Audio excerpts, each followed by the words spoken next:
K P Naushad Ali, ഇപ്പോൾ കേരളത്തിൽ B J P ആദ്യമായി ഒരു സീറ്റ് ജയിക്കുക എന്ന് പറയുന്നത് വളരെ പ്രസക്തിയുള്ള കാര്യമാണ്. കാരണം ഇതുവരെ കേരളത്തിൽ ചരിത്രത്തിൽ ഇതുവരെയും ഒരു Lok Sabha seat B J P ജയിച്ചിട്ടില്ല. ആ ജയം സാധ്യമെന്ന് തോന്നിച്ച കാര്യം സാധ്യമാക്കിയ ആളാണ് സുരേഷ് ഗോപി.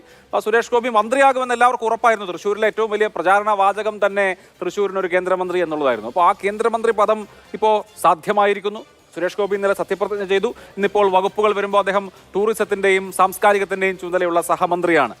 അത് അർഹമായിട്ടുള്ള അക്കോമഡേഷൻ ആണെന്നാണ് താങ്കൾ വിചാരിക്കുന്നതെന്നാണോ ഞാൻ കരുതേണ്ടത്? എന്താണ് താങ്കളുടെ അക്കാര്യത്തിലെ അഭിപ്രായം?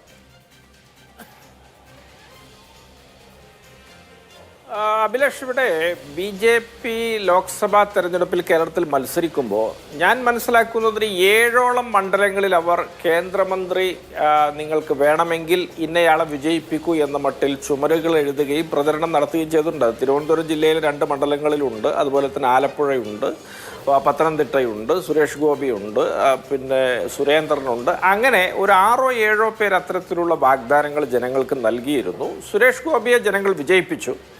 ഇവിടെ ഈ സുരേഷ് ഗോപി ഈ വിജയിച്ചതിന് ശേഷം അദ്ദേഹം പറഞ്ഞ ശ്രദ്ധേയമായൊരു വാചകം, ഞാൻ കേരളത്തെയും തമിഴ്നാടിനെയും പ്രതിനിധീകരിക്കുന്നു എന്നുള്ളതാണ്. അപ്പോൾ കേരള തമിഴ്നാട് 2 സംസ്ഥാനങ്ങളെ പ്രതിനിധീകരിച്ചുള്ള ഏക MP എന്ന നിലയ്ക്ക് എനിക്കുള്ളൊരു പരിഗണന വേണമെന്ന് അദ്ദേഹം പറയാതെ പറഞ്ഞു വെക്കുകയാണ്. വളരെ രാഷ്ട്രീയ അനുഭവ സമ്പന്നതയുള്ള ആളുകളൊക്കെ കരുനീക്കുന്നതിന് സമാനമായിട്ട് അദ്ദേഹം അങ്ങനെ പറഞ്ഞു വെച്ചിരുന്നു. അതിനുശേഷം അദ്ദേഹത്തിന് ഒരു സഹമന്ത്രി സ്ഥാനത്തിൽ ഒതുങ്ങിയതിൽ തീർച്ചയായിട്ടും അദ്ദേഹം വലിയ തോതിൽ നിരാശനാണ് എന്നാണ് ഞാൻ മനസ്സിലാക്കുന്നത്. ആ നിരാശ അദ്ദേഹം ഒരു തഴക്കം വന്നൊരു രാഷ്ട്രീയക്കാരനൊന്നും അല്ല, ഒരു കലാഹൃദയമൊക്കെ ഉള്ള ഒരു സിനിമാ നടനൊക്കെ ആയതുകൊണ്ട് പെട്ടെന്ന് തന്നെ ഭാവങ്ങളൊക്കെ പ്രകടിപ്പിക്കുകയും മിന്നിമറയുകയൊക്കെ ചെയ്യുന്നൊരു സ്വഭാവം അദ്ദേഹത്തിനുണ്ടാകാം. അതുകൊണ്ട് അദ്ദേഹം രാവിലെ പരസ്യമായിട്ട് അതിലെ നിരാശ പ്രകടിപ്പിച്ചു. തന്നെ വെട്ടിയൊതുക്കാൻ മുന്നിൽ നിന്ന സംസ്ഥാനത്തെ നേതാക്കളോടുള്ള നീരസം അതിനകത്തുണ്ട്. അദ്ദേഹത്തിൻ്റെ ക്രുദ്ധ രോഷങ്ങളൊക്കെ അതിനകത്ത് പ്രകടമാണ്.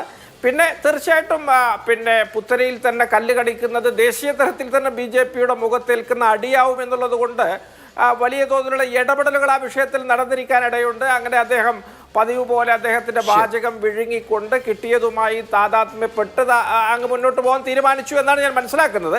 ഇതോടൊപ്പം ഒരു കാര്യം കൂടി എനിക്ക് കൂട്ടിച്ചേർത്ത് പറയാനുള്ളത്, ഈ സുരേഷ് ഗോപി എന്ന വ്യക്തിയുടെ ഒരു കരിയർ നമ്മളെടുത്ത് പരിശോധിച്ചാൽ അദ്ദേഹം SFI പ്രവർത്തകനായിട്ട് മുന്നോട്ട് വന്നു. കരുണാകരൻ്റെ ശതാഭിഷിക്തനാകുന്ന ചടങ്ങുകളിലൊക്കെ അദ്ദേഹം സ്ഥിരം സാന്നിധ്യമായിരുന്നു 2002-2003 കാലഘട്ടങ്ങളിലൊക്കെ. അത് കഴിഞ്ഞ് 2005-ൽ ഞാൻ തന്നെ അദ്ദേഹത്തോടൊപ്പം UDF-ൻ്റെ പ്രചരണ വേദികളിൽ പങ്കിട്ടിട്ടുണ്ട്.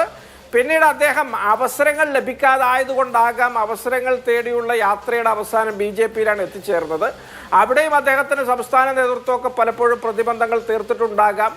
അവിടെ പിന്നെ പോയി പെട്ട അവസാനത്തെ സ്ഥലം എന്നുള്ള നിലയിൽ അദ്ദേഹം അവിടെ സമരസപ്പെട്ടൊക്കെ പോകാൻ ശ്രമിച്ച് അങ്ങനെ മുന്നോട്ട് നീങ്ങുന്നു.